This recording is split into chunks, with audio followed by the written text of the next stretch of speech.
Hello everyone, my name is Riddhi. इस lecture में हम लोग देखेंगे finances of Panchayati Raj institutions. Basically Panchayati Raj institutions के पास पैसा आता कहाँ से है, तो गवर्नमेंट देती है, कितना देती है, किस फॉर्म में देती है, एंड डेवलपमेंट प्रोजेक्ट्स उनके हो क्यों नहीं पाते हैं। तो यहाँ पर ये न्यूज़ में इसलिए था क्योंकि रिजर्व बैंक ऑफ इंडिया ने एक रिसेंटली रिपोर्ट रिलीज़ की थी कि पंचायती राज इंस्टीट्यूशंस के फाइनेंसेस को लेकर 2020 से 21 और 22 से 23 के लिए। तो थोड़ा सा पहले समझेंगे, पंचायती Raj institutions basically decentralise governance के लिए बहुत ही ज़रूरी होते हैं, जो कि ग्रास रूट डेमोक्रेसी को चलाते हैं और डेवलपमेंट प्रोवाइड करते हैं।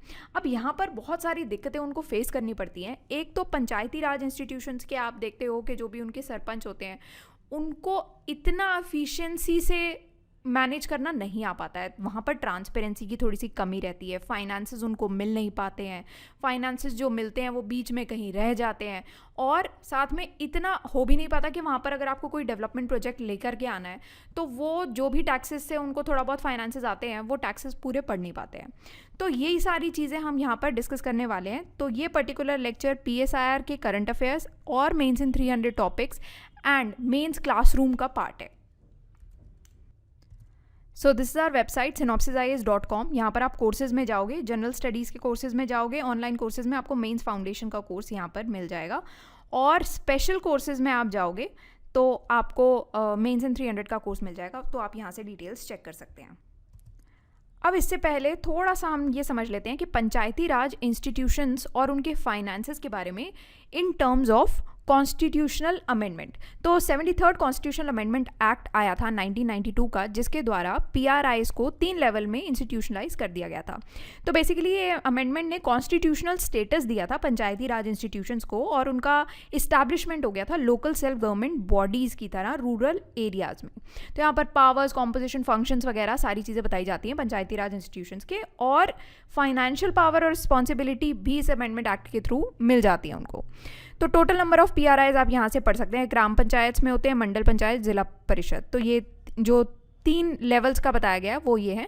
देन कॉन्स्टिट्यूशनल प्रोविजंस क्या है, कैसे आप पंचायत को फाइनेंशियल एम्पावरमेंट की तरफ लेकर के जाते हैं। तो इसमें कुछ कुछ आर्टिकल्स दिए हैं। आर्टिकल 243H दिया है, 243I दिया है, देन 283 दिया है। इनके बारे में मैं आपको शॉर्ट में थोड़ा सा बता देती हूँ। जो आर्टिकल 243H है, बेसिकली ये आर्टिकल स्टेट लेजिस्लेचर्स को एम्पावर करता है कि वो PRIs को उतनी पावर्स और अथॉरिटी दें ताकि वो एक इंस्टीट्यूशन ऑफ सेल्फ गवर्नमेंट की तरफ फंक्शन तो कर पाए, इवन फाइनेंशियल मैटर्स में भी। अभी मान लो आपने क्लास में एक मॉनिटर बना दिया और उस मॉनिटर को आपने कोई भी पावर्स नहीं दिए कि अगर मान लो कोई बच्चे शोर मचाते हैं तो शोर मचाने पर आपके पास क्या पावर है, उनको क्या पनिशमेंट दोगे। अगर मान लो मॉनिटर के पास कोई पावर ही नहीं है पनिशमेंट देने के लिए, तो बच्चे तो शोर मचाते रहेंगे, मॉनिटर चिल्लाता रहेगा कि बात मत करो, पिन ड्रॉप साइलेंस वगैरह वगैरह।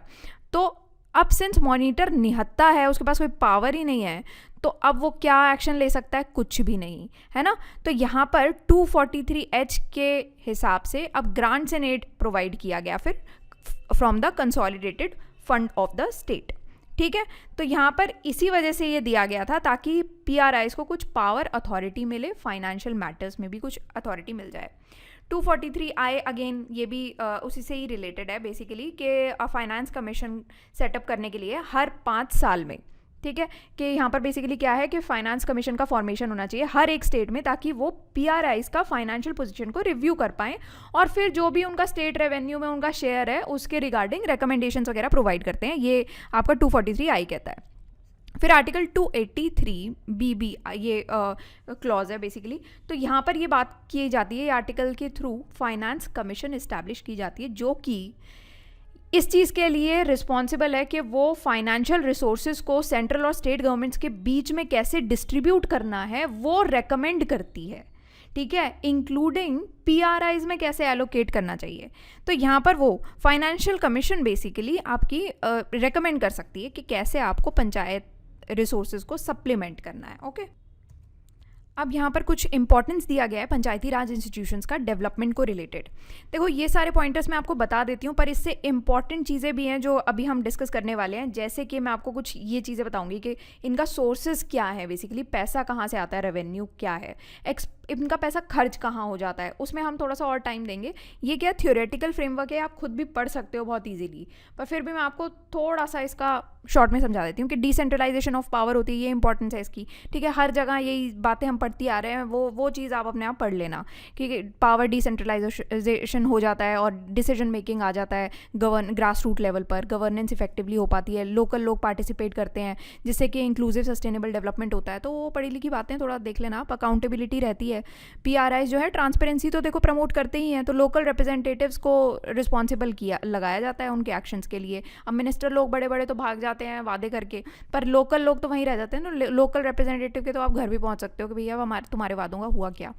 रिसोर्स एलोकेशन बेटर हो सकती है कि कम्युनिटी की नीड्स को वो लोग बेटर पहचान सकते हैं और उसी के हिसाब से रिसोर्सेज को एलोकेट कर सकते हैं, तो एफिशिएंट डेवलपमेंट आउटकम्स मिल सकता है। हालांकि पैसा तो इतना दिया नहीं जाता कि एफिशिएंट डेवलपमेंट आउटकम्स मिल जाए उनको। फिर मार्जिनलाइज ग्रुप्स का एम्पावरमेंट किया जाता है, तो एक प्लेटफॉर्म ये प्रोवाइड करते हैं विमेन को, माइनॉरिटीज़ को, ताकि वो उनका भी डिसीजन मेकिंग में कुछ वॉइस रहे, तो वो चीज़ की बात करते हैं। देन डेमोक्रेसी को और ज़्यादा स्ट्रेंथन करने के लिए काम करते हैं, ग्रास रूट पार्टिसिपेशन को प्रमोट किया जाता है, हर एक सिटीज़न की आवाज़ सुनी जाएगी, तो बेसिकली वो बात है। फिर लोकल इकोनॉमिक डेवलपमेंट भी ये लोग प्रमोट करते हैं कि जो भी लोकल इकोनॉमिक डेवलपमेंट इनिशिएटिव है, इंफ्रास्ट्रक्चर प्रोजेक्ट आया, कोई स्मॉल बिजनेस ओनर आ गया, वो अपना कुछ काम करना चाहता है, तो उस चीज़ में भी सपोर्ट किया जाता है, लोकल इकोनॉमी को बेटर बनाया जाता है बेसिकली। फिर सोशल कैपिटल को बिल्ड किया जाता है, जिसमें ट्रस्ट और कॉपरेशन आता है कम्युनिटी मेंबर्स में, ठीक है।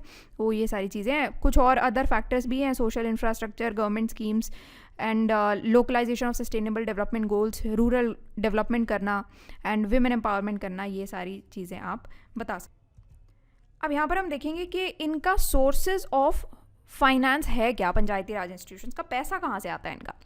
तो बेसिकली इनको सबसे पहले तो ये टैक्स रेवेन्यू वगैरह ये सारी चीज़ें हैं। तो मैं आपको अगर शॉर्ट में थोड़ा सा बताऊं कि ग्रांट्स वगैरह भी मिलती हैं, फिर वो और भी अदर रिसोर्सेज है वो आप यहाँ से देख सकते हैं कि जैसे इंटरनेशनल बॉडीज़ है, वर्ल्ड बैंक वगैरह ग्रांट देते हैं। तो अभी सबसे पहली चीज़ अगर आप पकड़ते हो तो वो है कि इनको सेंट्रल और स्टेट गवर्नमेंट से ग्रांट्स मिलती है, तो काफ़ी फाइनेंशियल असिस्टेंस इनको प्रोवाइड होता है, सेंट्रल गवर्नमेंट भी करती है, स्टेट गवर्नमेंट भी करती है, ग्रांट्स की फॉर्म में कर दिया जाता है। बेसिकली बहुत सारे फैक्टर्स इन्वॉल्व होते हैं उसमें कि एक जगह की पॉपुलेशन कितनी है, एरिया कितना है, उनकी डेवलपमेंटल नीड्स कितनी है, उस हिसाब से ग्रांट दी जाती है। फिर वो खुद का भी रेवेन्यू जनरेट करते हैं, जैसे कि अभी मान लो कि लोकल टैक्सेस वगैरह हो गए, इसके अंडर ये सब चीज़ें आ जाती हैं कि लोकल टैक्सेस हो गई, फीस लगा दी, कुछ भी लिवाइज है, प्रॉपर्टी टैक्स हो गया, जैसे वाटर टैक्स हो गया, पानी का टैक्स देते हो, फिर प्रोफेशनल कोई टैक्स देते हो, ये सारी चीज़ें आ जाती हैं। और फाइनेंस कमीशन भी एलोकेट करती है। सेंट्रल टैक्स रेवेन्यू का काफ़ी बड़ा पोर्शन पंचायती राज इंस्टीट्यूशंस को जाता है, ताकि फिजिकल ऑटोनॉमी चलती रहे, लोकल गवर्नेंस स्ट्रेंथन हो, तो ये सारी चीज़ें भी यहाँ पर की जाती हैं। कुछ non tax revenue of market fees, registration fees, यहाँ से भी ये लोग कमा लेते हैं। फिर उसके बाद कुछ स्पेसिफिक प्रोजेक्ट्स होते हैं जिसके लिए ग्रांट दी जाती है, तो गवर्नमेंट कुछ डेवलपमेंट प्रोजेक्ट मान लो लेकर के आ रही है, तो उसके लिए पंचायती राज इंस्टीट्यूशंस को ग्रांट दी जाती है। कोई स्कीम लेके आ रही है मान लो, तो वहाँ पर लोकल नीड्स और प्रायोरिटीज़ को ध्यान में रखते हुए ग्रांट्स उस जगह को मिल जाती हैं। तो टाइड ग्रांट्स होती है, अनटाइड ग्रांट्स होती है, परफॉर्मेंस बेस्ड ग्रांट्स होती है, स्पेशल कैटेगरी ग्रांट्स होती है। इनके बारे में आप अलग अलग तरीके से पढ़ सकते हो, पर ये इन तरीके की ये सारी ग्रांट्स चलती आ रही हैं, ये होती है। अब आप सोचोगे इनका खर्चा कहाँ हो जाता है, तो एक्सपेंडिचर इनका होता है कि मान लो आपके जो भी एडमिनिस्ट्रेटिव एक्सपेंसेस हैं, सबसे बड़ा खर्चा तो वही होता है कि मान लो स्टाफ की सैलरी देना, ऑफिस मेंटेन करना, बाकी ऑपरेशनल कॉस्ट होती हैं, ये सारी चीज़ें। फिर दूसरा सबसे बड़ा खर्चा होता है डेवलपमेंट प्रोजेक्ट्स में। तो पीआरआई में जितना भी फंड आता है ना, बेसिकली उसका बहुत बड़ा पोर्शन डेवलपमेंट प्रोजेक्ट्स में चला जाता है। जैसे कि मान लो अभी रोड्स बनानी है, स्कूल्स बनाने हैं, और कोई भी जैसे हेल्थ केयर फैसिलिटीज़ हो गई, अभी हॉस्पिटल बनाने लगे तो गया सारा फंड ही वहीं पर चला गया, सैनिटेशन इंफ्रास्ट्रक्चर वगैरह बनाना, ये सारी चीज़ें। फिर कुछ सोशल वेलफेयर स्कीम्स भी आ जाती हैं, उसमें भी बहुत पैसा चला जाता है कि अब अभी मान लो आपको पॉवर्टी एलिविएशन करना है, एजुकेशन में काम करना है, हेल्थ केयर सेक्टर में आप काम करते हो, विमेन एम्पावरमेंट में काम करते हो, फिर ये सारी चीज़ों में बेसिकली खर्चा चला जाता है। फिर असेट्स को भी मेंटेन करना पड़ता है, जो भी आप ये मान लो आपने एक जगह पर कोई इंफ्रास्ट्रक्चर बना लिया, मान लो आपने 2023 में एक स्कूल बना दिया, अब ये स्कूल क्या 10 साल तक ऐसे ही पड़ा रहेगा, यहाँ पर कोई भी इम्प्रूवमेंट नहीं होगी। तो जो इंफ्रास्ट्रक्चर आपने बना लिया उसको भी तो आप मेंटेन करोगे ना, तो मेंटेनेंस कॉस्ट भी तो जाएगी। तो वो सारी चीज़ें कि जो भी आपके एग्जिस्टिंग इंफ्रास्ट्रक्चर है, असेट्स हैं, उनको आप मेंटेन करोगे, ताकि सस्टेनेबिलिटी रहे, लॉन्जिटिविटी रहे, ये सारी चीज़ों को, ठीक है। तो मेंटेनेंस में जाता है। अब बहुत सारे इसमें चैलेंजेस भी आ जाते हैं, पर उससे पहले हम थोड़ा सा थिंकर्स पर्सपेक्टिव भी देख लेते हैं इसमें। अब यहाँ पर कुछ थिंकर्स पर्सपेक्टिव दिए गए हैं, जैसे कि महात्मा गांधी का पर्सपेक्टिव आप ले सकते हो कि उन्होंने ग्राम स्वराज के कंसेप्ट में वो बिलीव करते थे, जहाँ पर लोकल सेल्फ गवर्निंग बॉडीज़ होती थी जो कि अपने फाइनेंसेस को कंट्रोल करती थी। फिर टोक्योविले थे जिन्होंने लोकल सेल्फ गवर्नेंस बॉडीज़ को कहा था कि वो अपने फाइनेंसेस को खुद कंट्रोल करें, सेंट्रलाइजेशन ऑफ पावर प्रिवेंट होगा इससे, और डेमोक्रेटिक पार्टिसिपेशन को प्रमोट किया जाएगा। फिर जॉन स्टुअर्ट मिल हैं जिन्होंने फिजिकल डिसेंट्रलाइजेशन के आइडिया को काफ़ी बढ़ चढ़ कर सपोर्ट किया था। इनफैक्ट उन्होंने जहाँ पर लोकल गवर्नमेंट्स की बात की थी, उनके पास अथॉरिटी होनी चाहिए कि वो अपने फाइनेंसेस इंडिपेंडेंटली मैनेज करें, तो ले दे के वही है कि अपने फाइनेंसेस खुद मैनेज करो। फिर मैक्स वेबर हैं जिन्होंने ये बिलीव करते थे कि पंचायती राज इंस्टीट्यूशंस का बहुत ही ट्रांसपेरेंट फाइनेंशियल सिस्टम होना चाहिए, ताकि पब्लिक फंड्स को बहुत ही सही तरीके से यूटिलाइज़ किया जा सके, मतलब करप्शन वगैरह के मामले में ना फंसे वो fund. Then proper financial planning होनी चाहिए और प्रॉपर मैनेजमेंट के साथ ये फंड्स को यूटिलाइज़ किया जाना चाहिए। अब यहाँ पर बहुत सारे चैलेंजेस भी आते हैं जो कि पंचायती राज इंस्टीट्यूशन के फाइनेंस से रिलेटेड आती हैं। तो अभी सबसे पहला चैलेंज तो ये दिमाग में आता है कि करप्शन होगा, तो वो तो है ही कि फंड्स को मिसयूज़ किया जाता है अपने खुद के पर्सनल गेन के लिए, जो कि पीआरआई की इफेक्टिवनेस को फिर हैम्पर कर देता है। अच्छे से फिर डेवलपमेंट हो ही नहीं पाएगी ना फिर लोकल रूरल लेवल पर, क्योंकि आपने अपने लिए पैसा रख लिया सारा, तो वो चीज़ है। फिर स्ट्रक्चरल चैलेंजेस भी आते हैं, क्योंकि फाइनेंशियल रिसोर्सेज पंचायती राज इंस्टीट्यूशंस के पास है ही नहीं, तो ग्रांट्स पर ही पूरा रिलाई करते हैं कि गवर्नमेंट ही कुछ ग्रांट दे देगा ताकि हमारा थोड़ा सा बेटर डेवलपमेंट प्रोजेक्ट्स चल पाएंगे। इनकन्सिस्टेंसी रहती है इनके डेटा में बहुत ज़्यादा, रेवेन्यूज़ एक्सपेंडिचर की कितना पैसा आया कितना गया इस पर कोई डेटा नहीं है, जिससे कि पीआरआई की जो फिजिकल हेल्थ है उसको असेस करना भी बहुत डिफिकल्ट हो जाता है। टैक्स रेवेन्यू बहुत ही लिमिटेड रहता है, ये हमेशा से ये चैलेंज फेस करते हैं कि रेवेन्यू को बढ़ा दिया जाए, क्योंकि टैक्स बेस इतना है ही नहीं। अभी एक छोटा सा एरिया है, उसमें आप कितना टैक्स लगा लोगे, कितना टैक्स आपको मिल जाएगा, है तो इन दी एंड रूरल एरिया ही है ना, छोटा एरिया है, तो उसमें इतना ज़्यादा टैक्स मिल नहीं पाएगा कि आप बड़े बड़े डेवलपमेंट प्रोजेक्ट्स या फिर पॉवर्टी एलिविएशन वाले ये सारे सोशल स्कीम्स शुरू कर दो, इंफ्रास्ट्रक्चर डेवलपमेंट शुरू कर दो, तो वहाँ पर नए टैक्सेस के लिए भी कोई क्लियर गाइडलाइंस नहीं है, तो वहाँ पर वो चीज़ों की कमी है अभी।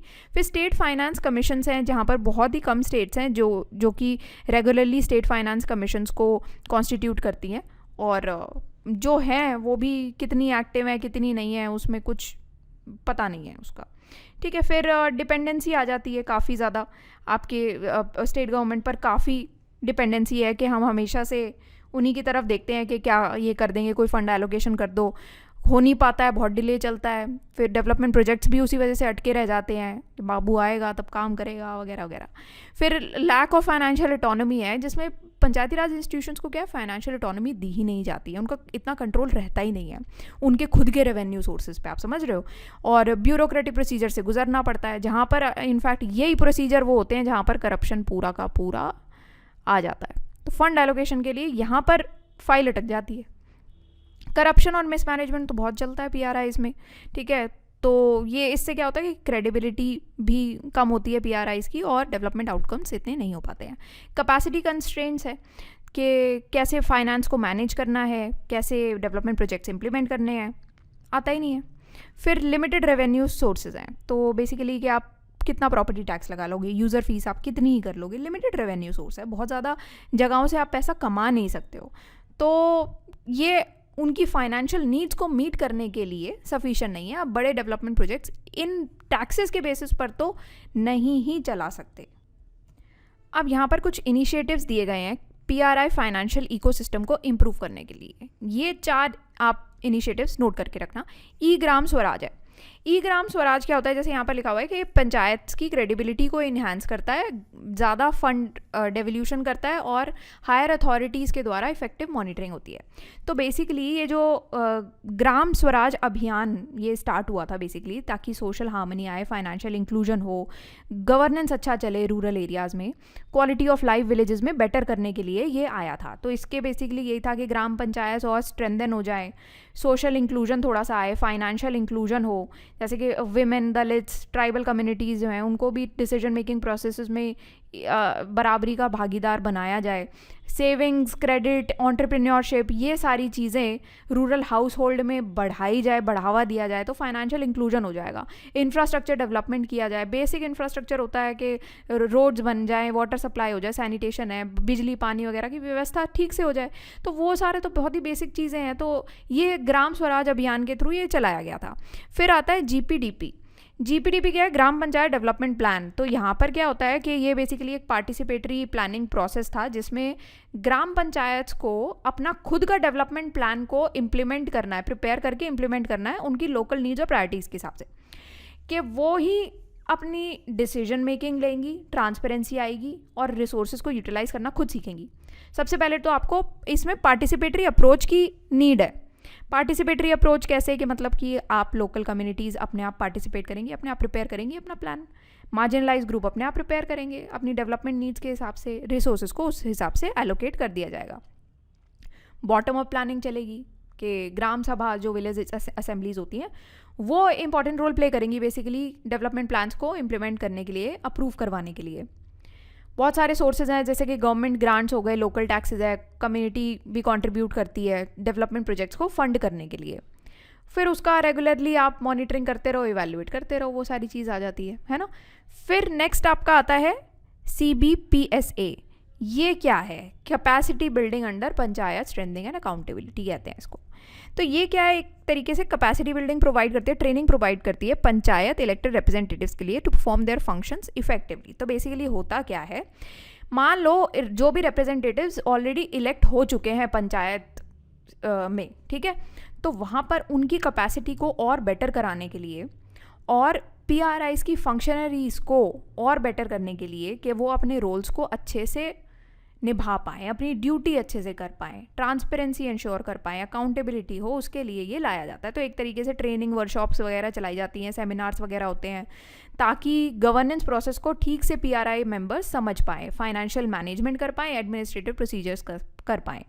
फिर टेक्निकल असिस्टेंस भी इनको प्रोवाइड की जाती है ताकि जैसे प्रोजेक्ट प्लानिंग हो गई, इम्प्लीमेंटेशन कराना है, फिर कैसे आपको मॉनिटरिंग करनी है, कैसे आपको इवैल्यूएशन करनी है, ये सारी चीज़ें यहाँ पर चलाई जाती हैं। फिर इंफॉर्मेशन डिसमिनेशन होता है कि कुछ गाइडलाइंस दी जाती हैं, प्रैक्टिसेस बताई जाती हैं कि कैसे आपको वर्कशॉप्स करनी है, मैनुअल्स कैसे देने हैं, ऑनलाइन प्लेटफॉर्म्स के थ्रू कैसे आपको बढ़ाया जाना चाहिए, ठीक है, वो सारी चीज़ें। अब नेक्स्ट आता है RGSA, जिसमें इंस्टीट्यूशंस की कैपेसिटीज़ को स्ट्रेंथन किया जाता है लोकल रूरल सेल्फ गवर्नेंस के लिए ताकि लोकल डेवलपमेंट नीड्स को पूरा किया जाए।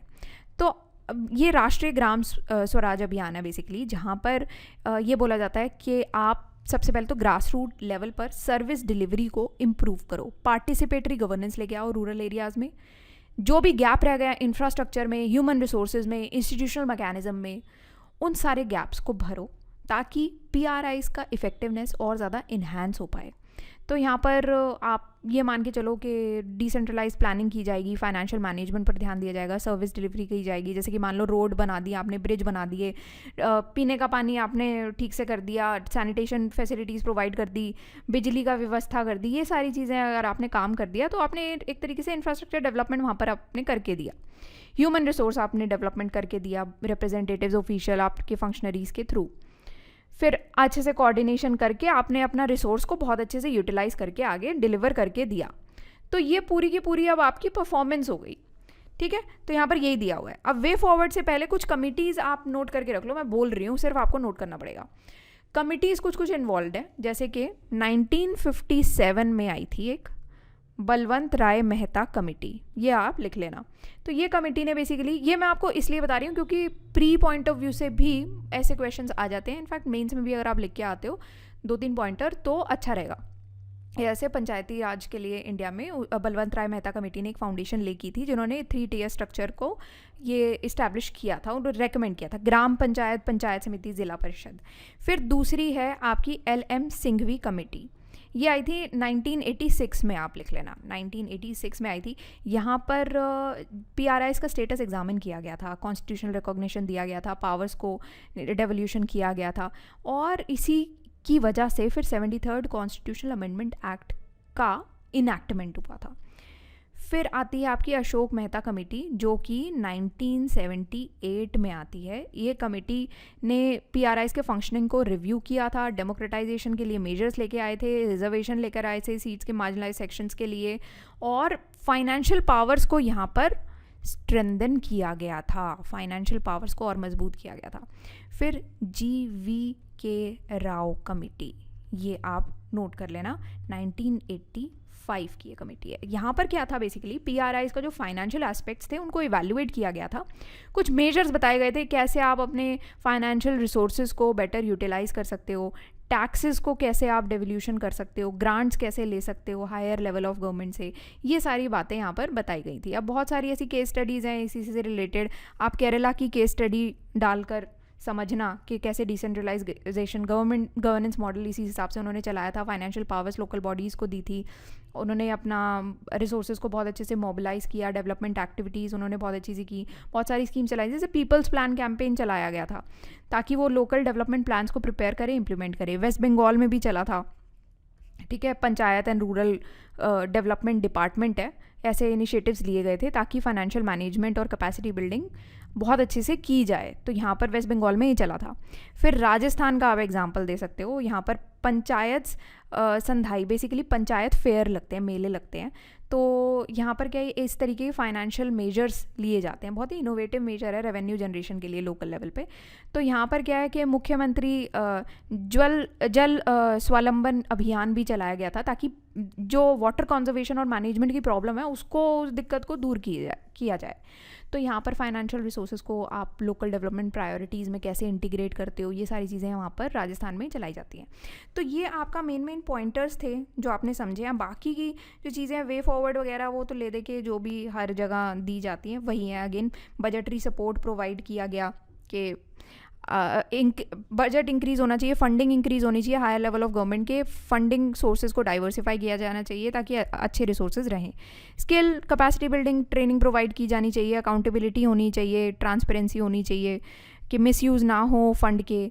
फिर SFCs को और ज़्यादा स्ट्रेंथन किया जाना चाहिए, स्टेट फाइनेंस कमीशंस को, टाइमली उनका कॉन्स्टिट्यूशन होना चाहिए, साथ में स्टेट लेजिस्लेचर को वो रेगुलरली रिपोर्ट करें ताकि उनकी फाइनेंशियल पोजीशन इम्प्रूव की जा सके।